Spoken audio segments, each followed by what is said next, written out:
샬롬 할렐루야. 요한계시록 8장 13절에서 9장 21절까지입니다.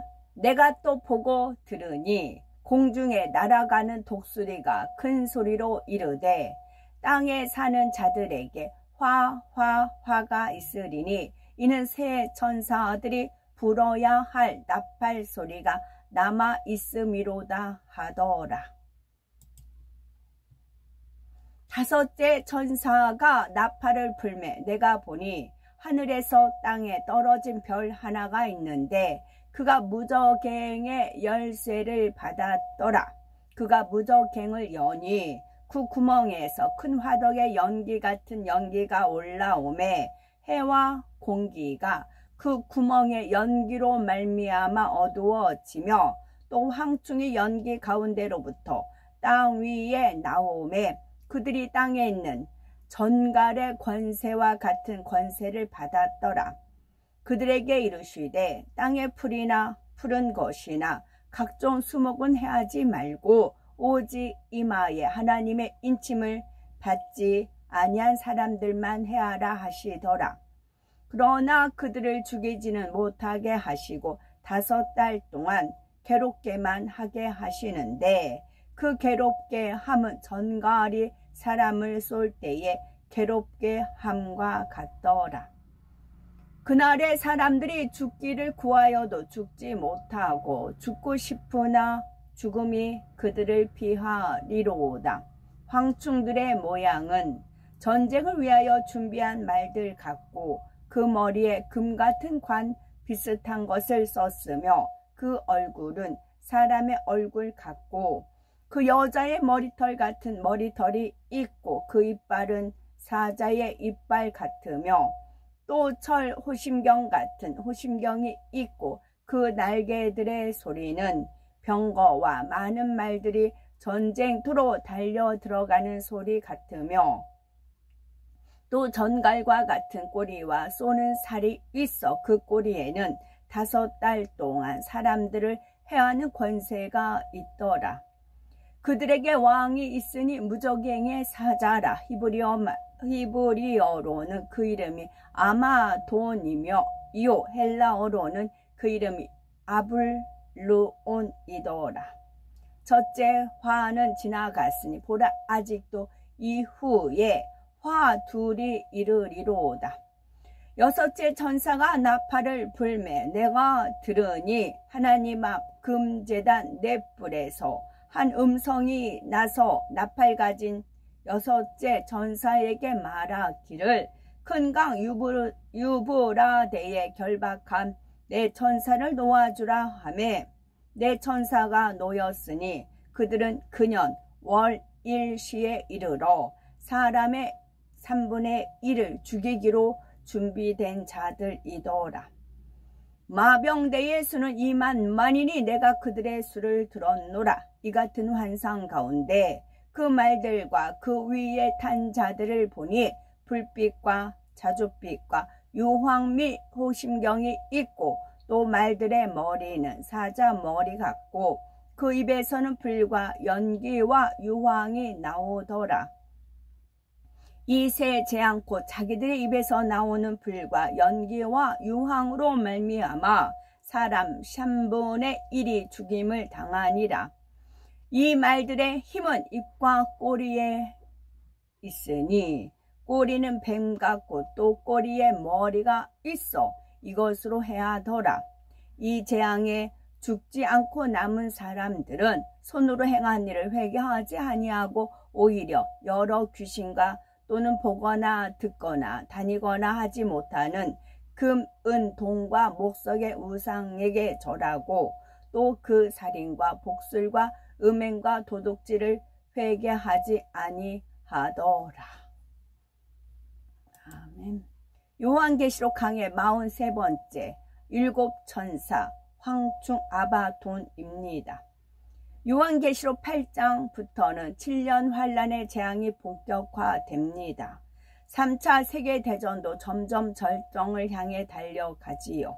세계 곳곳에서 핵폭탄과 생화학 무기들을 비롯한 치명적인 살상 무기들이 사용이 됩니다. 이로 인해 땅과 바다의 3분의 1이 파괴되고 수없이 많은 사람들이 죽어가지요. 전 세계적으로 이처럼 엄청난 피해가 나지만 여전히 전쟁은 멈추지 않고 계속됩니다. 이렇게 가다가는 결국 모두가 멸망의 길로 가는 줄은 알지만 서로 양보할 수가 없는 상황입니다. 상황은 날로 더 악화되어 가고 앞으로 다가올 재앙은 더 끔찍하지요. 요한계시록 8장 13절에 내가 또 보고 들으니 공중에 날아가는 독수리가 큰 소리로 이르되 땅에 거하는 자들에게 화가 있으리로다. 이외에도 새 천사의 불나팔 소리를 이남이로다 하더라 했습니다. 지금까지 4번의 나팔 소리가 있었지요. 그것만으로도 엄청난 재앙을 당하고 있는데 앞으로 3번의 나팔이 더 울리게 됩니다. 그 5번째 나팔의 재앙은 황충의 재앙이지요. 5번째 나팔은 불자, 5번째 나팔을 불자 무적갱이 열리고 그 안에서 연기와 황충이 나옵니다. 이 황충으로 인해서 이마에 하나님의 임받지 않는 사람들은 5달 동안 큰 괴로움을 당하게 됩니다. 계시록 9장 1절에서 2절에 5째 천사가 나팔을 불매 내가 보니 하늘에서 땅에 떨어진 별 하나가 있는데 저가 무저갱의 열쇠를 받았더라.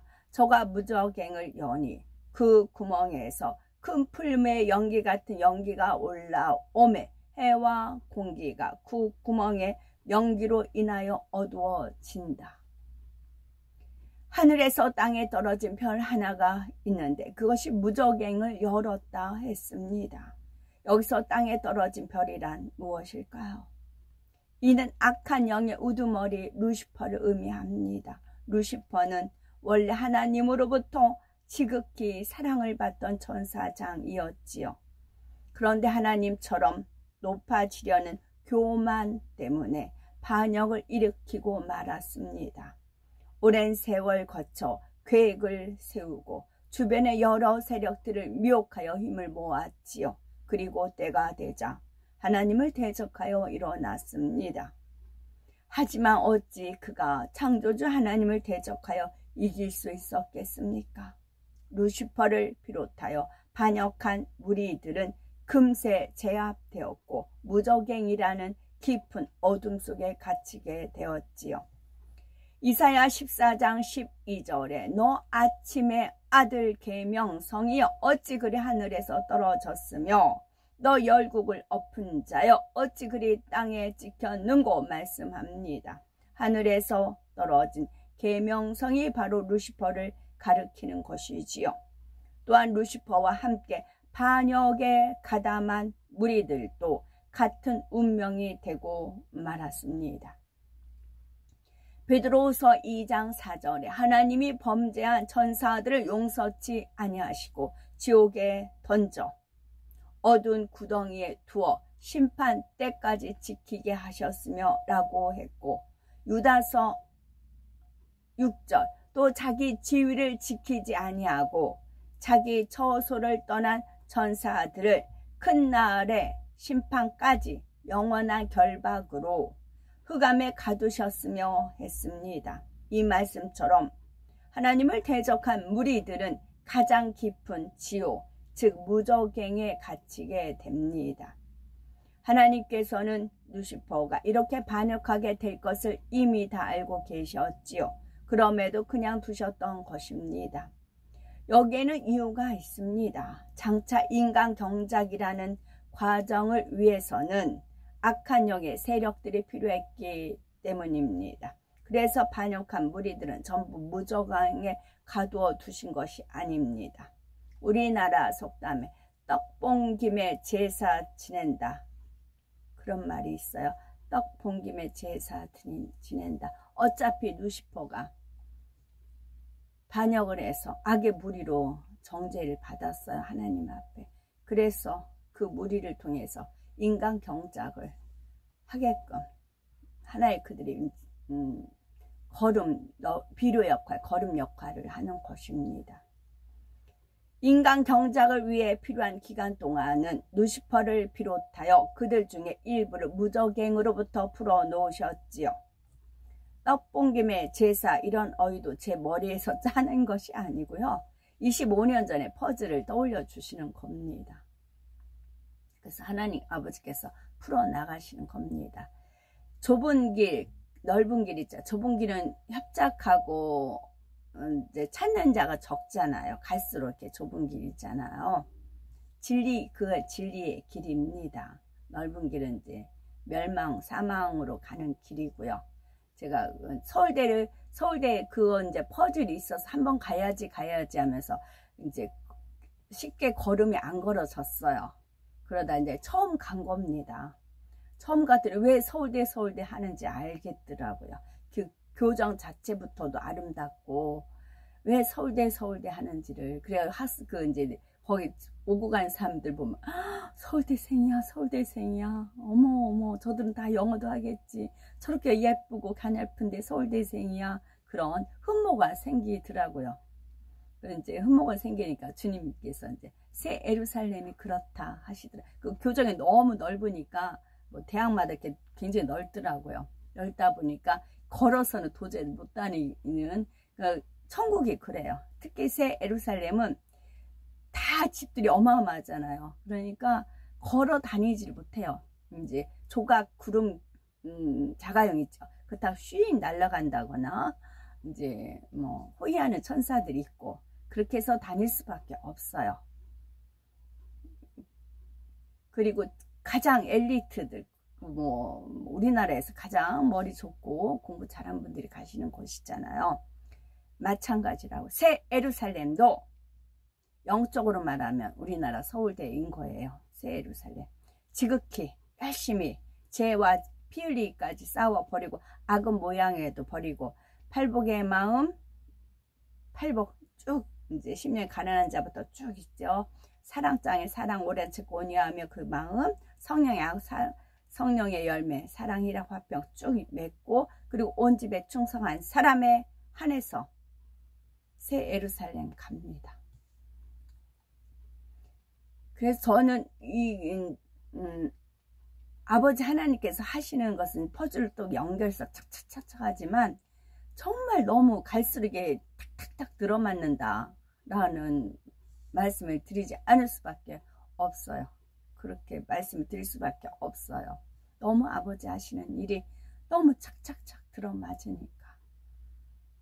저는 정말 은혜 속에 그런 이제 그 선교사님 그런 말씀 하시더라고요. 은혜는 깨닫는 거다. 은혜는 깨닫지만 깨닫은 거를 또 행함으로 온전히 나타내야 되는 거잖아요. 열매로. 은혜는 깨닫는 거다. 그래서 아버지 섭리와 뜻을 정말 깨닫는 그런 은혜가 참 행복하죠. 아멘. 바로 이들이 지금 공중의 권세 잡고 있는 악의 영들입니다. 자, 은혜를 늘 은혜 속에 살고 싶어요. 은혜 위에 은혜에 임하고 싶어요. 그러면 은혜가 깨닫는 은혜라고 깨닫는 거라고 했어요. 그러려면 내가 마음에 할례했을 때 가능해요.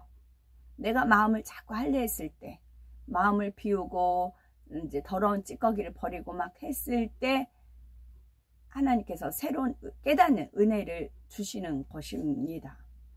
에베소서 2장 2절을 보면 그때에 너희가 그 가운데에서 행하여 이 세상 풍속을 쫓고 공중의 권세 잡은 자를 따랐으니 곧 지금 불순종의 아들들 가운데 역사하는 영이라 했습니다.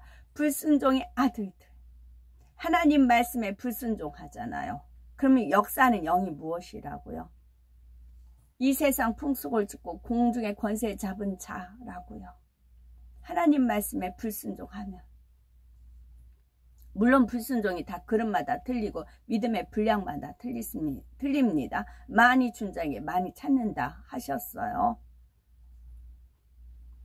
또 에베소서 6장 12절에 우리의 씨름은 혈과 육에 대한 것이 아니요 정사와 권세와 이 어둠의 세상 주관자들과 하늘에 있는 악의 영들에게 대함이라 했습니다. 악의 영들은 제2하늘 즉 공중에서 권세를 잡고 이 세상에 어둠을 주관해 갑니다. 우리 마음에 어둠이 있으면 누가 주관한다고요? 원수마귀 사단 악한 영이 주관한다고요. 어둠은요? 어둠이 내 마음에 어둠이 있다. 네 거로 악한 영이에요. 그러나 내 마음에 빛이 있다. 진리 있다. 선이 있다. 사랑이 있다. 이거는 하나님의 영이 이끌어 주시는 것입니다. 본문에서는 루시퍼에 대해 하늘에서 땅에 떨어진 별이라 표현한 것입니다. 그리고 루시퍼가 무저갱의 열쇠를 받아서 무저갱을 열었다 했지요. 무저갱은 지옥 중에서도 가장 깊은 곳입니다. 지옥은 여러 단계로 나누어집니다. 최후의 심판이 있은 후에는 구원받지 못한 영혼들이 각자의 죄질에 따라 불못이나 유황못에 들어가게 되지요. 루시퍼와 그에 속한 악의 영들은 무저갱으로 들어갑니다. 무저갱은 땡단 그러잖아요. 그 서부 영화 그러면 깽단 나오고 이제 뭐 의로운 사람하고 싸우는 거 있잖아요. 깽단, 무저갱, 깽단입니다. 무저갱은 지옥에서도 가장 깊은 곳으로서 그 밑바닥을 알 수 없는 짙은 어둠의 장소입니다. 이곳에서는 손끝 하나 꼼짝도 할 수 없을 정도로 엄청난 고통의 압박에 짓눌리지요. 루시퍼를 비롯한 악한 영들에게는 이곳 무저갱에 갇히는 것이 가장 두려운 일입니다. 본문에서는 루시퍼가 무저갱의 열쇠를 가졌고 또 무저갱을 연다 했습니다. 하지만 이 일은 루시퍼가 자신이 형벌받을 장소인 무저갱을 자유롭게 드나들 수 있다는 의미가 아닙니다. 루시퍼에게 주어지는 최후의 결말은 이 무저갱에 영원히 갇히는 것입니다. 이때 루시퍼가 무저갱의 열쇠를 가지고 연다는 것은 다만 하나님의 허락하심 안에서 잠시 동안 어둠을 주관할 권세를 가졌다는 뜻입니다. 결국은 모든 것이 하나님의 능력으로 역사된다는 의미이지요. 다만 어둠의 권세를 잡고 있는 악의 영들의 머리가 루시퍼이기 때문에 그에게 무저갱의 열쇠가 있는 것처럼 보이는 것입니다. 또한 루시퍼가 무저갱을 열었다는 것은 이제 어둠의 권세가 본격적으로 활동한다는 뜻입니다. 7년 환란 동안에 자기가 받은 권세로 이제 마음껏 이 땅을 주관해 가려는 것입니다. 즉 악한 사람들을 주관하여 전쟁과 갈등이 계속되게 만듭니다. 또 주를 믿는 사람들을 핍박하고 고문하며 죽이도록 만들지요. 어제도 80 넘으신 어르신이랑 대화하는데 그 어르신이 그래요. 여기도 거짓말, 저기도 거짓말, 여기도 거짓말, 다 거짓말이래요. 복지관을 가도 거짓말, 거짓말, 거짓말. 그런 표현을 쓰시더라고요. 루시퍼가 무저갱을 열자 그 구멍에서 큰 풀무의 연기 같은 연기가 올라와 해와 공기를 어둡게 합니다. 이것은 어떤 상황을 나타내는 것일까요? 3차 대전이 진행되는 동안 하나님께서 주신 이 땅의 질서와 환경은 극심하게 변질되고 파괴가 됩니다. 자연의 아름다움이나 평안한 광경은 찾아보기 어려울 정도가 되지요. 또한 적그리스도의 세력이 권세를 잡음으로 공포의 그림자가 곳곳에 드리워집니다. 무저갱에서 올라온 연기로 인해 해와 공기가 어둡게 되었다는 것이 바로 이런 상황을 묘사하고 있습니다. 그리고 무저갱의 연기 가운데로부터 황충이 땅 위에 나옵니다. 무저갱에서 올라온 연기로 말미암아 이런 이제 날아다니는 연기도 있겠지만 이제 자신을 꾸미는 거, 자신을 포장하는 연기 있잖아요. 악한 자들, 그들이 자신은 의로운 자라 뭐 그렇게 꾸미잖아요. 포장하는 거, 연기. 그런 것도 우리가 읽어서 캐치를 해야 됩니다. 지금은 정말 속지 말아야 돼요. 정말 뱀같이 지혜롭고 비둘같이 정말 순결해야 됩니다. 황충은 메뚜기의 일종인데 풀무치라고도 합니다. 크기는 메뚜기보다 훨씬 크며 황충의 무리가 하늘을 날아서 이동할 때는 해가 가리워질 정도입니다. 황충의 때가 한번 쓸고 지나가면 농작물이 초토화되고 풀 한 포기조차 남지 않는다고 하지요. 하나님께서는 여러 가지로 이렇게 섭리를 하십니다. 진짜 만왕의 왕이시고 만주의 주시고 창조주이시기 때문에 그렇습니다. 어제 같은 경우도 여왕벌 한 마리가 제 어느새 날라와서 옷에 붙었어요. 주변에서 놀니까 떨어뜨렸어요. 근데도 계속 저한테 와요. 여왕벌 하나가. 보였을까봐 이제 이렇게 떨치면 또 기어서라도 저한테 와서 붙으려고 합니다. 사인이에요, 사인. 계시록 9장 3절. 또 황충이, 그래서 이제 그 여왕벌은 노예할 재리만 먹는다 하잖아요. 지금 제가 끝장났어요. 하나님 말씀, 하나님께서 오더하신 거 외에는. 물론 이제 너가 그래야 된다. 천국에서도 너는 그래야 된다. 그렇게 하셨지만, 그래서 그 훈련을 단단히 받았지만, 저는 이제 아예 적응이 됐어요. 적응이 돼서.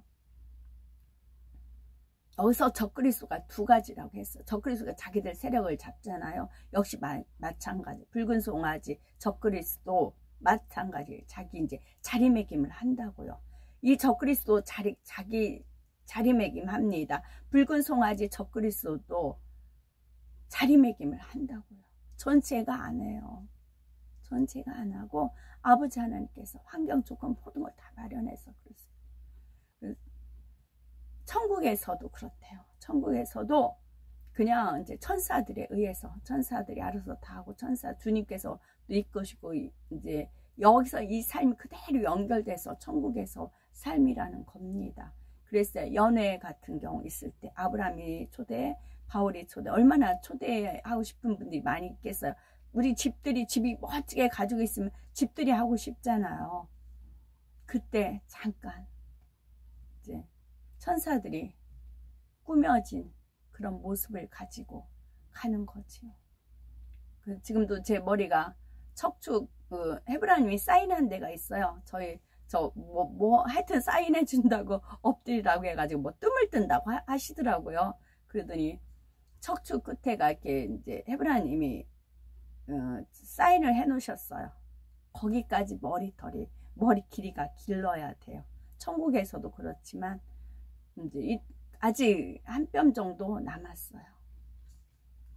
물론 이제 파마기가 있으면 더 올라가고 세트 풀면 더 길겠죠. 하나님 저한테 주셨던 비전 착착착착 진행해 가십니다. 주저앉았어요. 그 다음 일이 있거든. 하나님이 안식하셔야 되거든요. 혼인시키고 천년을 안식하셔야 되거든요. 지금 이제 루시퍼가 활동하기 때문에 안식을 못하세요. 마음을 못 놓으세요. 그런데 천년 왕국 때는 무정의 장구잖아요. 그 천년 이제 거의 참에 그때 잠깐 또 내놓잖아요. 그때 이제 하나님 화로 이제 불이 떨어져서 영원히 갇히잖아요. 그래서 지금은 원수마귀 사단 루시퍼가 활동하기 때문에 하나님 마음을 못 놓으세요. 그러나 천년에 되면 완전히 가둬두잖아요. 그때는 아버지께서 그때 진짜 안식하신다. 아버지는 이날을 기다리고 있어요. 저 혼례시킨 다음에 안식하시기 위해서 이날을 기다리고 계세요. 그래서 아버지는 저한테 언약을 주셨던 그대로 움직이고 계시다고요. 저는 제가 거부절 못하고 거부 못합니다. 지금처럼 그냥 순응해서 따라갈 뿐이에요. 요한계시록 9장 3절. 또 황충의 연기 가운데로부터 땅 위에 나오매 저희가 땅에 있는 전갈의 권세와 같은 권세를 받았더라. 전갈은 사막이나 더운 지방에 주로 사는데 꼬리에 독침을 갖고 있습니다. 그 독성은 종류에 따라 차이가 있지요. 어떤 것은 신체를 마비시키거나 고통만 주지만 어떤 것은 2시간 내에 죽음에 이르게 만드는 경우도 있습니다. 본문에 나오는 황충은 풀이나 곡식을 해치는 것이 아니라 권세를 가지고 정갈처럼 사람을 해칩니다. 가끔 제가 2가지 일을 할 때 컴퓨터 보면서 이렇게 뭐 일을 해도 되는 그런 이제 책상에 앉아서 뭐 할 때는 패션 쇼를 주로 봅니다. 그네들이 이제 패션쇼는 앞질러 가잖아요. 뭐 여름이면 또 가을 겨울 걸 만들고 또 가을 겨울이면 그 이듬해일 걸 만들잖아요. 그들의 생각과 그런 본인들의 그런 이제 생각이 있어요. 그 옷 속에 배어 있어요. 그러다가 2000 몇 년도 거였어요. 이제 뱀이 완전히 뱀으로 이렇게 수는 거, 뱀 머리 혀까지 이렇게 날려만 2마리 뱀이 그 완전히 수놓은 옷이 있죠. 그 전체적으로 이제 그런 아이디어더라고요. 옷이 그렇게 나오고, 한 번은 옷이 여기 어깨 쪽에가 정갈 있죠. 난 저게 가재야 뭐야 그랬거든요. 가재가 아니고 전갈. 이 어깨에 전갈이 크게 금실로 수놓아져 있는 옷을 입고 이제 패션쇼 하는 거를 봤어요. 이게 전갈이었어요. 곧 독이 있는 정갈과 같은 황충이 이마에 하나님의 입맞지 않은 사람들만 해롭게 하는데 죽이지는 못하고 괴롭게만 한다는 것입니다. 그러면 여기서 황충은 무엇을 의미할까요? 2가지로 설명할 수가 있는데, 먼저 영적으로는 루시퍼의 사주를 받아 이 땅에서 활동하는 무리들을 말합니다. 하나님을 믿는 사람들을 대적하며 그들을 핍박하고 고문하며 죽이는 적그리스도의 무리들을 가리킵니다.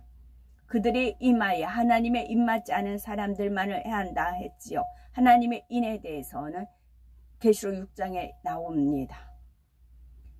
이네들이 어떻게 사람 이럴 수 있을까 그러잖아. 빙이라고요. 악한 영이 씌워서 악한 영이 자기들이 하고 싶은 대로 하는 거라고요. 우리가 성령 충만하는 이유가 뭐예요? 내 생각 그런 걸로 하지 않고 하나님 영의 인도함을 받기를 원해서 그런 거잖아요. 성령 충만함 받은 사람들이 나쁜 짓 하고 뭐 하고 뭐 그렇게 하나요? 그거는 이제 가짜 성령인 거잖아요. 마찬가지라고요. 악한 이제 마지막 때는 어떻게 저렇게 선한 사람이 돌변한다고요. 그 권세를 줬기 때문에.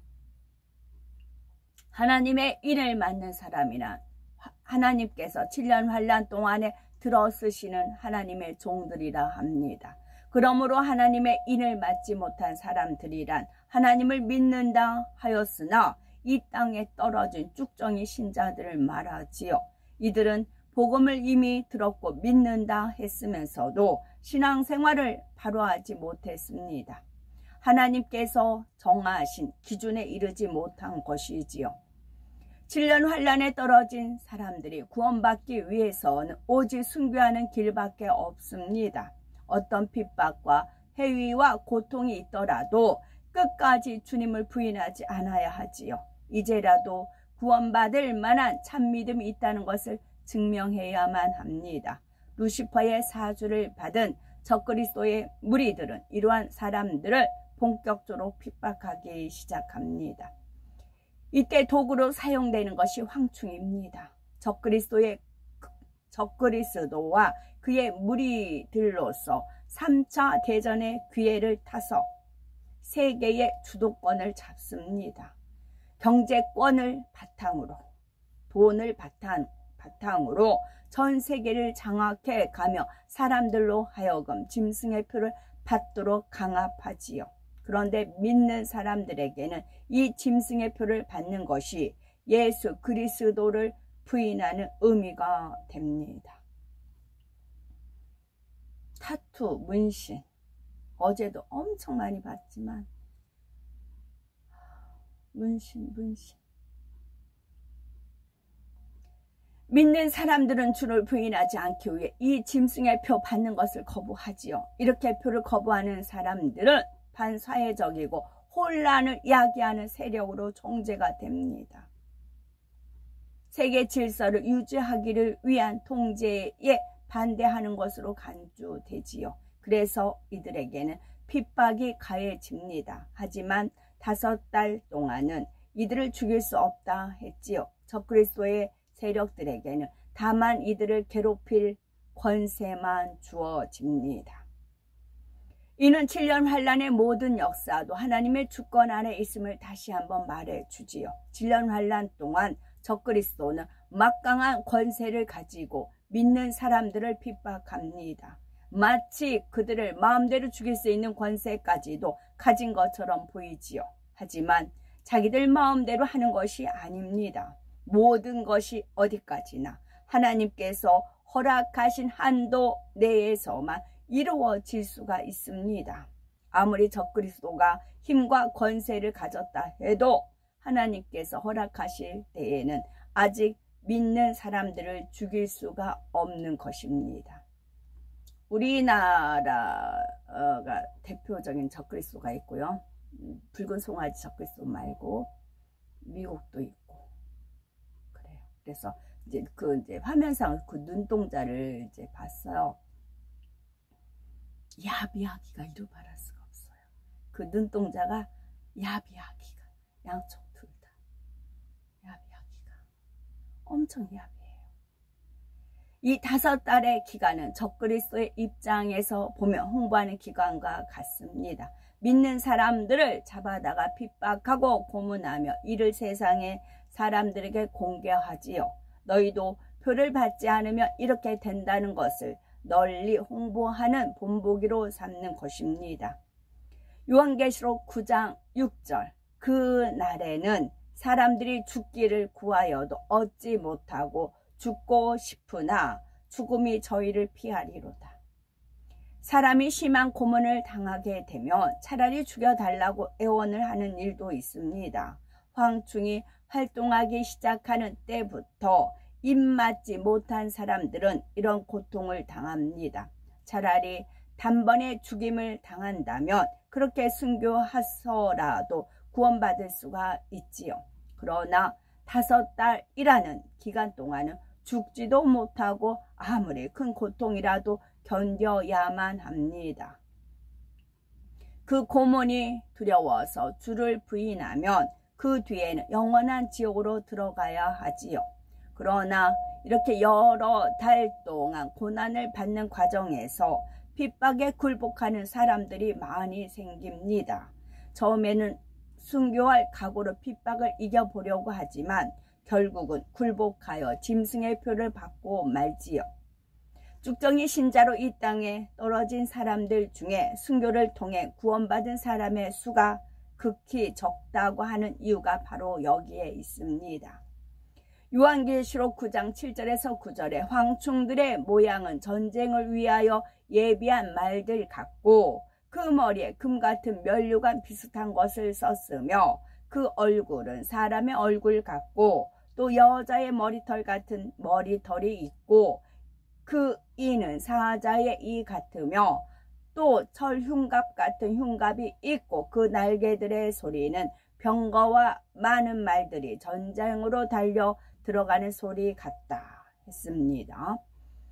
이는 세계의 주도권을 잡으려는 적그리스도의 세력의 속성을 설명하는 것입니다. 먼저 전쟁을 위해서 예비한 말들 같고 그 머리에 금 같은 면류관 비슷한 것을 썼다 했지요. 이것은 그들이 얼마나 오랫동안 전쟁을 준비해 왔는지를 나타냅니다. 옛날에는 전쟁을 준비하려면 군마를 예비하고 잘 먹여야 했지요. 칼과 창이 번뜩이는 싸움터에서 힘차게 달릴 수 있도록 강하게 훈련시켜 놓았지요. 이처럼 수년 동안 경제력과 군사력을 키워 전쟁을 준비해 놓은 상태라는 말입니다. 금 같은 면류관 비슷한 것을 썼다는 것은 부의 상징을 나타냅니다. 경제적으로 많은 것을 비축했다는 뜻이지요. 경제력, 줄짝입니다. 다음으로 황충에 대해서 그 얼굴은 사람의 얼굴 같고 또 여자의 머리털 같은 머리털이 있고 그 이는 사자의 이 같다 했습니다. 황충의 얼굴이 사람 같다는 것은 적그리스도의 세력이 육적으로 볼 때는 사람들이기 때문입니다. 그러나 영적으로 그들을 주관하는 것은 무저갱의 열쇠를 가진 루시퍼, 즉 사단이지요. 여자의 머리털은 무엇을 의미할까요? 여자의 긴 머리카락이 잘 손질되어 있으면 여성스러움과 부드러움을 연상이 됩니다. 적그리스도의 세력도 겉으로는 정이 있고 온유한 모습으로 사람들을 해위해 나갑니다. 연기력이 뛰어납니다. 어려운 곳을 도와주고 흐트러진 질서를 바로 잡으려는 듯이 보이지요. 그러나 그 이는 사자의 이와 같다 했습니다. 이것은 적그리스도의 야욕을 의미합니다. 맹수가 날카로운 이빨로 짐승을 찢어 삼키는 것처럼 그들에게는 세계를 장악하려는 야욕이 있습니다. 야비하다고 했잖아요. 야비, 야욕, 양쪽 둘 다. 다음으로 철흉갑 같은 흉갑이 있고 그 날개들의 소리는 병거와 많은 말들이 전장으로 달려 들어가는 소리 같습니다. 흉갑이란 상체를 보호하는 갑옷이지요. 이 말씀도 적그리스도가 군사력을 든든히 길렀다는 사실을 보충해서 설명을 합니다. 여기 나온 흉갑, 병거, 말들의 소리 이런 것들은 전쟁을 위한 군비를 말하지요. 하지만 핵무기는 아닙니다. 앞에서 4번의 나팔을 부는 동안 사람들은 이미 핵무기로 인해서 엄청난 피해를 입었습니다. 그래서 핵무기만은 절제해야겠다는 인식 가운데 서로 간의 조약도 맺게 되지요. 대신 가장 빠르고 가장 효율적으로 파괴할 수 있는 최신식 무기들을 사용을 합니다. 기존의 탱크나 전투기가 아니라 최신의 기술력을 총동원한 첨단 무기들입니다. 그리스도의 세력들은 더 빨리 더 크게 피해를 주는 온갖 무기들을 이미 준비하고 있습니다. 이를 통해 온 세계를 장악해 나가지요. 요한계시록 9장 11절에 저희에게 임금이 있으니 무저갱의 사자라. 히브리 음으로 이름은 아바돈이요 헬라 음으로 이름은 아블루온이더라. 황충의 임금이 무저갱의 사자라는 말은 적그리스도의 머리가 루시퍼라는 말입니다. 아바돈, 아볼루온은 둘 다 파괴자 혹은 멸망을 초래하는 자라는 뜻입니다.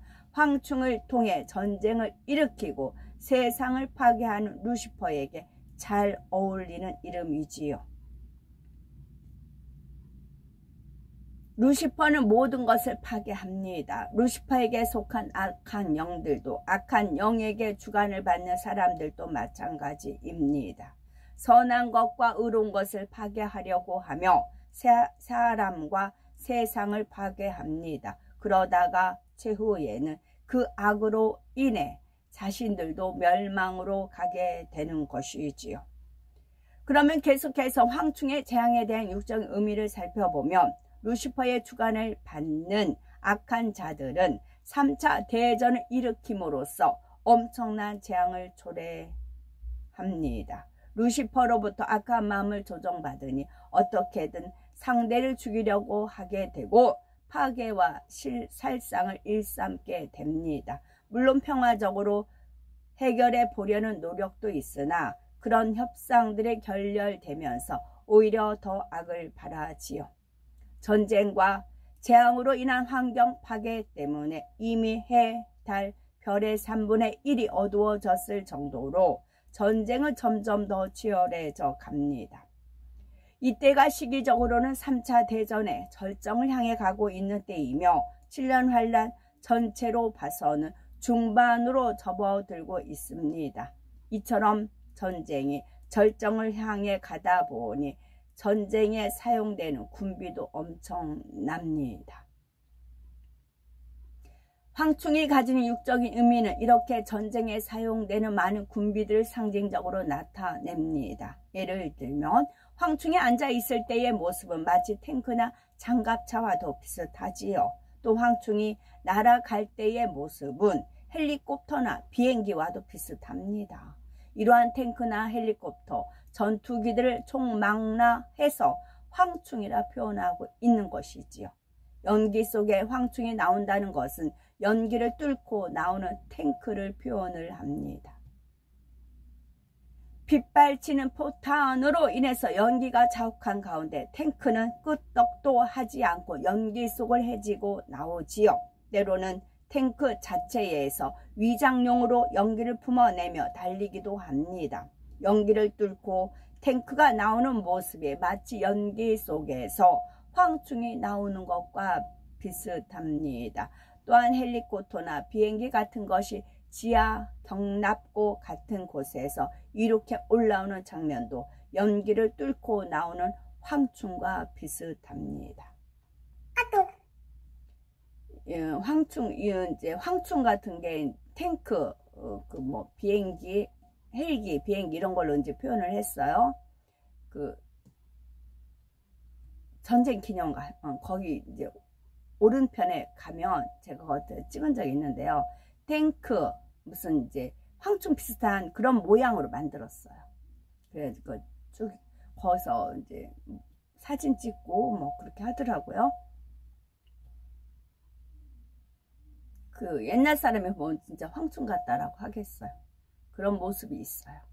그래서 땅의 풀이나 푸른 것이나 각종 수목을 해하지 말라 말씀하는 것입니다. 재래식 무기들이 동원되고 최첨단 무기들도 동원되지요. 이런 상황에서도 이마에 하나님의 입 맞는 사람들은 하나님께서 보호하십니다.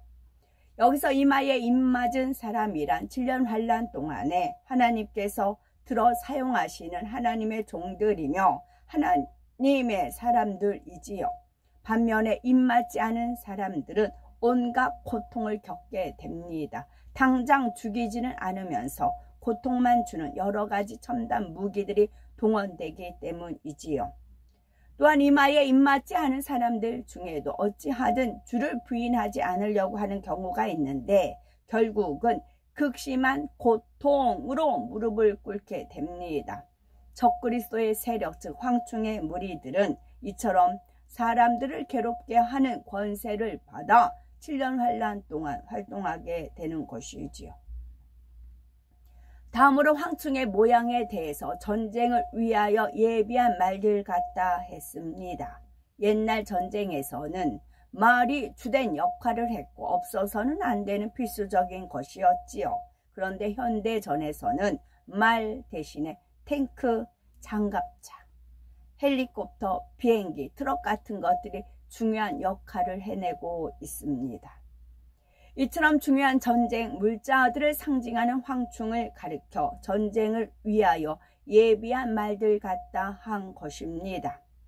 철흉갑 같은 흉갑이 있다는 것은 상대방의 공격으로부터 스스로를 보호할 수 있도록 단단하게 방어 장비를 갖추고 있음을 표현하지요.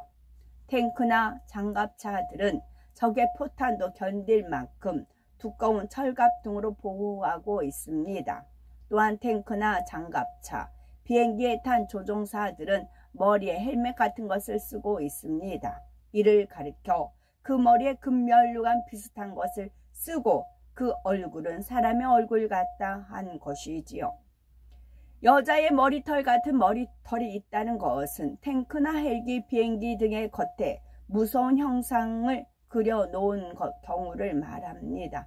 상대방에게 위협을 주기 위해 아주 흉측하거나 무서운 모습을 그려놓는데 그 중에 머리카락이 휘날리는 것 같은 모습이지요. 사자의 이 같다라고 하는 것은 강함을 나타냅니다. 탱크 같은 경우에도 특수한 재질로 만들어져서 웬만한 것은 다 밀고 나갈 수가 있고 순식간에 다 파괴해 버릴 수가 있습니다. 탱크, 헬기, 비행기가 날아갈 때는 엄청난 소리가 나지요. 옛날 전쟁터에서 병거와 많은 말들이 전쟁으로 달려 들어가는 소리와 비슷합니다. 전갈과 같은 꼬리와 쏘는 살이 있다는 것은 탱크 같은 것에 달린 무기를 나타냅니다. 길게 뻗은 포신이 사방으로 회전하며 포탄을 발사하기도 하지요. 기관총도 좌우로 움직이며 빠르게 발사합니다. 사도 요한은 약 2000여 년 전의 사람입니다. 그런 사도 요한이 미래에 사용될 무기를 보았을 때 더 이상 어떻게 설명을 할 수가 있겠습니까? 그 당시로서는 상상도 할 수 없는 것들을 최대한 적합한 표현들을 써서 기록을 합니다. 요한계시록 9장 12절에 첫째 화는 지나갔으나 보라 아직도 이후에 화 둘이 이르리로다 했습니다. 화가 3번 있을 것을 말씀했는데 이제 겨우 하나가 지나갔을 뿐이지요. 재앙은 끊임없이 일어나고 어둠과 어둠, 두려움과 어둠 속에서 살아도 사는 것 같지 않은 삶이 계속이 됩니다. 이런 가운데 6번째 천사가 나팔을 붑니다. 요한계시록 9장 13절에 6째 천사가 나팔을 불매 내가 들으니 하나님 앞 금단 4뿔에서 한 음성이 나서 하나님 앞 금단 4뿔이라는 것은 이제 일어날 모든 일들도 결국 하나님의 섭리 가운데 있음을 의미합니다. 또한 4뿔이라 한 것은 하나님께서 전 세계 모든 곳을 두루 살피고 계시다는 의미이지요. 4뿔에서 한 음성이 난다는 것은 공의 가운데 정확하게 이루어짐을 말합니다. 4뿔에서 각각 소리가 나는 것이 아니라 하나의 일치된 소리를 내고 있지요. 공의에 비추어 볼 때 어느 면으로 보나 합당하기 때문에 이처럼 한 소리가 나고 있는 것입니다. 예를 들어 어떤 한 가지 사건을 놓고 4사람이 각각 의견을 말했습니다. 그런데 4사람의 의견이 정확히 일치합니다. 이는 그만큼 그들의 판단이 합당하다는 뜻으로 받아들일 수가 있지요. 이와 마찬가지로 4뿔에서 한 소리가 난다는 것 역시 공의에 비추어 형평성에 어그러짐이 없이 온전하다는 의미입니다. 요한계시록 9장 14절에 나팔 가진 6째 천사에게 말하기를 큰 강 유브라데에 결박한 4천사를 놓아주라 하매 했습니다. 4천사가 등장하는 것은 사방 어디로도 피할 수 없다는 의미입니다. 하나님께서 정하신 테두리 안에 있는 것은 이 2번째 화를 결코 피할 수가 없지요. 유브라데 강은 인류 역사가 시작된 지점입니다. 오늘날의 이스라엘과 중동을 포함하는 지역이지요. 인류 역사가 시작되었던 그 지점에서 전 세계의 거대한 세력들이 다시 모여 인류의 운명을 결정할 전쟁을 벌이는 것입니다. 전 세계의 연합군이 이곳에서 격돌하게 되지요. 거의 전 세계의 나라들이 직간접적으로 연결될 수밖에 없습니다. 이로 인해 또다시 엄청난 희생이 발생이 됩니다. 요한계시록 9장 15절에 내 천사가 놓였으니 그들은 그년 월 일시에 이르러 사람 3분의 1을 죽이기로 예비한 자들이더라. 결박된 천사를 놓아주니 그로 인해서 사람 10분의 1이 죽게 됩니다. 결박된 천사를 놓아주었다는 것은 실제로 천사를 묶어 놓았다 풀어준다는 의미가 아닙니다. 다만 천사의 능력을 억제시켜 놓았다가 이제 자기 사명을 감당하도록 놓아주었다는 의미입니다. 이 천사들이 직접 사람을 죽이는 것은 아니지만 하나님의 섭리 가운데 허락된 전쟁으로 인해서 무수한 사람이 죽게 된다는 뜻입니다. 이때 정확한 년, 월, 일시는 기록해 놓지 않고 숨겨두셨지요. 신년 환란 중에 일어날 일에 대해서 굳이 정확한 시점을 성경에 기록해 놓을 필요는 없을 것입니다. 결국 하나님께서는 정하신 때가 되면 성경에 기록된 이 모든 일들이 그대로 일어나지요. 그러면 사람의 3분의 1이 죽는다는 것은 어떤 의미일까요? 인류 전체 중에서 휴거되고 남은 사람들의 3분의 1이라고 하면 얼마나 많은 수이겠습니까? 물론 이미 7년 환란에 들어서면서부터 엄청난 숫자의 사람들이 죽었지요. 그런데 본문에 나오는 사람의 3분의 1은 이미 이제 유브라데 강을 중심으로 있을 이 전쟁으로 인해 죽게 될 사람을 가리킵니다. 전쟁에 참여한 사람들과 이 전쟁의 무대가 되는 지역에 사는 사람, 그들의 3분의 1이 죽는다는 뜻이지요. 그 수가 얼마나 많은지 본문에 나오지요. 요한계시록 9장 16절에 마병대의 수는 2만만이니 내가 그들의 수를 들었노라.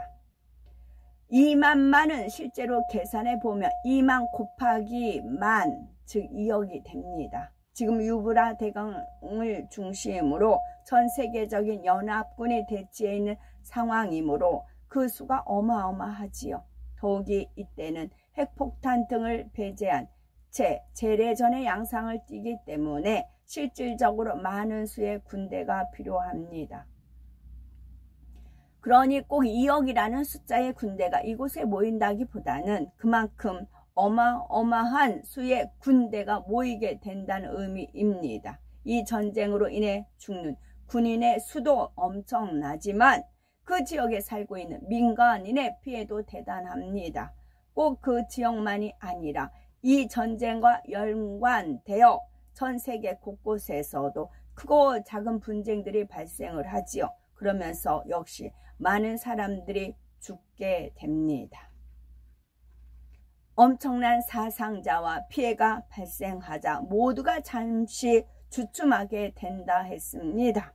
너무나 큰 피해를 입었기 때문에 사람들은 더 이상의 전쟁을 피하기 위해서라도 그 밑으로 들어갈 수밖에 없는 것입니다. 17절부터는 이 전쟁에 동원되는 첨단 무기들에 대한 묘사가 이어지지요. 요한계시록 9장 17에서 19절에 이같이 이상한 가운데 그 말들과 그 탄 자들을 보니 불빛과 자줏빛과 유황빛 흉갑이 있고 또 말들의 머리는 사자 머리 같고 그 입에서는 불과 연기와 유황이 나오더라. 이 세 재앙 곧 저희 입에서 나오는 불과 연기와 유황을 인하여 사람 3분의 1이 죽음을 당하니라. 그 말들의 힘은 그 입과 그 꼬리에 있으니 그 꼬리는 뱀 같고 그 꼬리에 머리가 있어 이것으로 해하더라. 여기서 말들이란 전쟁에 동원되는 각종 무기와 차량들을 뜻합니다. 탱크, 장갑차, 헬기, 전투기, 수송 트럭 등 각종 병기들이 동원이 되지요. 각각에는 그것을 조정하는 사람이 있습니다. 무기들에서 포탄과 총알이 발사되며 화염이나 생화학 무기들이 발사됩니다. 이로 인해 수많은 사람이 죽게 될 것을 표현하고 있는 것이지요. 특히 불빛과 자줏빛과 유황빛이 나오는 것은 첨단 무기에서 발사되는 레이저 빛 등을 말합니다. 갖가지 보호 장구를 갖추어서 사람 개인은 물론이고 병기들을 보호하지요. 앞으로 쭉 내민 포신과 곳곳에 달린 총신들은 마치 입과 꼬리처럼 보이지요. 길쭉한 뱀같이 생긴 무기도 있는데 그 머리에 총탄이 발사됩니다. 사도 요한은 전쟁에 사용되는 각종 무기들을 보면서 이와 같이 묘사했던 것입니다. 이렇게 치열한 전쟁으로 인해서 승자도 패자도 없는 상황에서 전쟁은 마무리가 됩니다. 더 이상 전쟁을 수행할 힘이 없기 때문에 어쩔 수 없이 물러서는 것이지요. 다시 힘을 키우고 기회만 생기면 언제든지 상대를 꺾으려는 마음입니다. 화평 가운데 서로 함께 살 길을 찾기보다는 어떻게든 자기가 더 힘을 가지고 주도권을 장악해 가려는 속셈들입니다. 전쟁을 후회하거나 돌이킬 마음이 아니지요. 요한계시록 9장 20에서 21절에 이 전쟁에 죽지 않고 남은 사람들은 그 손으로 행하는 일을 회개치 아니하고 오히려 여러 귀신과 또는 보거나 듣거나 다니거나 하지 못하는 금, 은, 동과 목석의 우상에게 절하고 또 그 살인과 복술과 음행과 도적질을 회개치 아니하더라.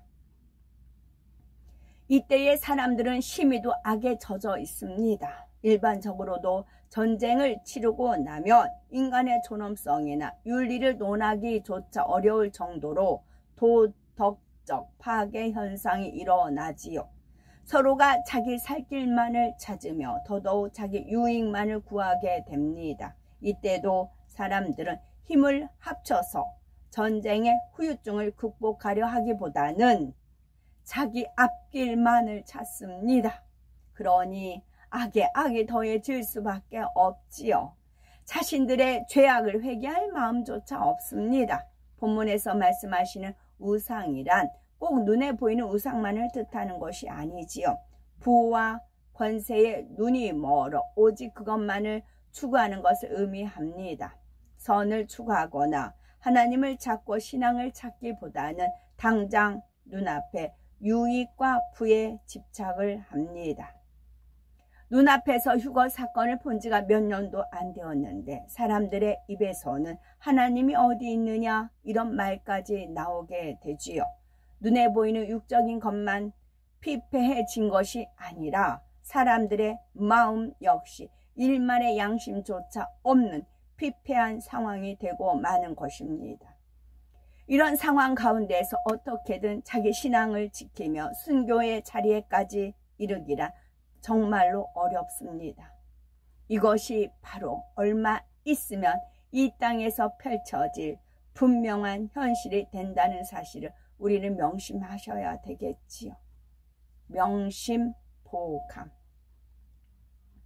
사람이 혈기를 내고 싸울 때 보이지 않는 영의 세계에서는 반드시 원수 마귀 사단이 그 사람을 조종합니다. 마음에 악이 많은 사람일수록 그만큼 더 어둠의 세력의 조종을 쉽게 받지요. 사람이 자기 의지 가운데서 아무리 참아 보려고 해도 악이 있는 이상은 결국 드러나게 됩니다. 그러므로 어둠의 세력에게 조종당하지 않으려면 신속히 마음에 있는 악을 버려야 합니다. 또한 어둠의 세력이 우리의 마음 안에 있는 악을 자극하려고 할 때 그에 맞서 싸워 이겨야 합니다. 에베소서 6장 12, 13절에 우리의 씨름은 혈과 육에 대한 것이 아니요 정사와 권세와 이 어두움의 세상 주관자들과 하늘에 있는 악의 영들에게 대함이라. 그러므로 하나님의 전신 갑주를 취하라.